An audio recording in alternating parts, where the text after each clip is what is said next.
Thank you, Katarzyna. Good promotion for your city on top of everything. Now we're going to, no doubt, the tallest presenter we have tonight. So let's welcome on stage Philipp Züllich. Having completed his studies and gained some international experience all over the world, he finally settled with International Design Center in Berlin, and he's going to talk with us today about promotion of design. It does work. I'm Philipp Züllich, I'm from the International Design Center Berlin, and today I'm going to speak to you about promoting design.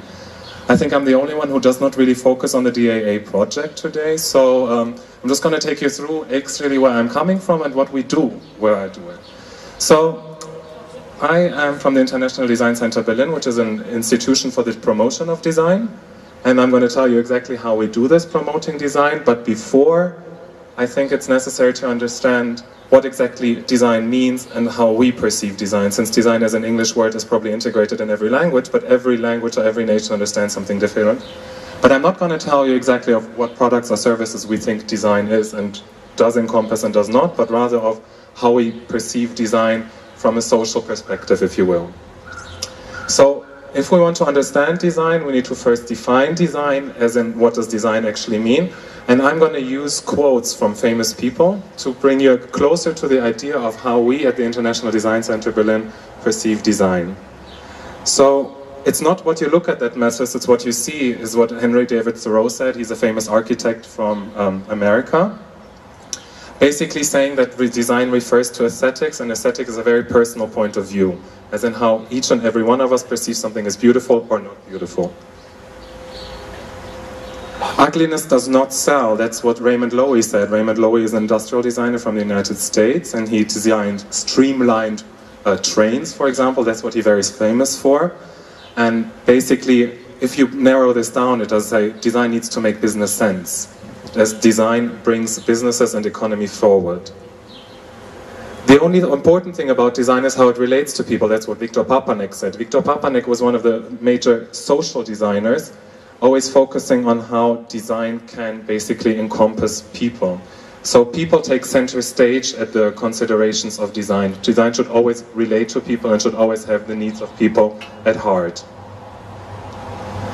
Bruce Mau, a Canadian designer, said that for most of us design is invisible until it fails. And I think probably most of you have had an experience where you look at something, you don't really figure out how it works. That's when design fails. It might be pretty to look at, but it's not functional.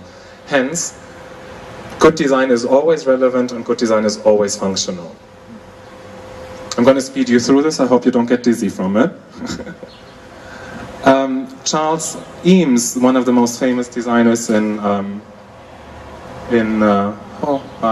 Charles Eames said that good design addresses itself to the need. He basically asked the question, okay, we have the same problem. It's going backwards. Speaking about functionality. There we go, almost there. Look away if you're getting dizzy.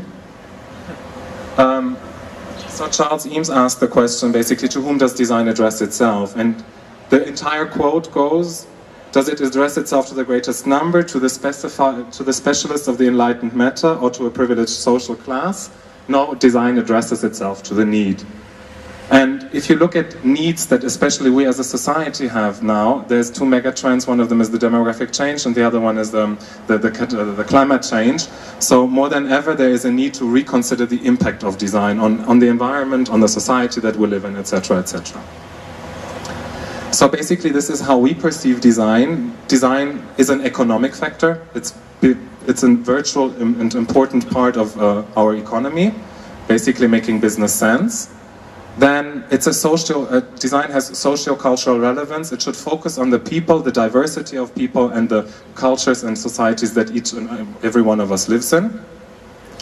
And design has an ecological impact. Basically, always whatever design is made or conceived or came up with, 80% of the resources used or the energy consumed in a product is always laid out in the design of the original designer. So the designer needs to take this into consideration. That is how we perceive design. Basically, Those entire points you can sum up into 3 subcategories, which you probably know from the triple bottom line. This is called people, planet, and profit. If you overlay those 3 areas, people, planet, and profit, you come up with a margin where they all interlapse, and that is where we perceive the design responsibility. A good designer should take all 3 margins into account. Where they interlap, he becomes a responsible designer. This design responsibility, or basically what I lined out there, is exactly the area where we do our work as a design promotion institution. We try to bring those ideals across to designers, to society, to policymakers, or to businesses alike.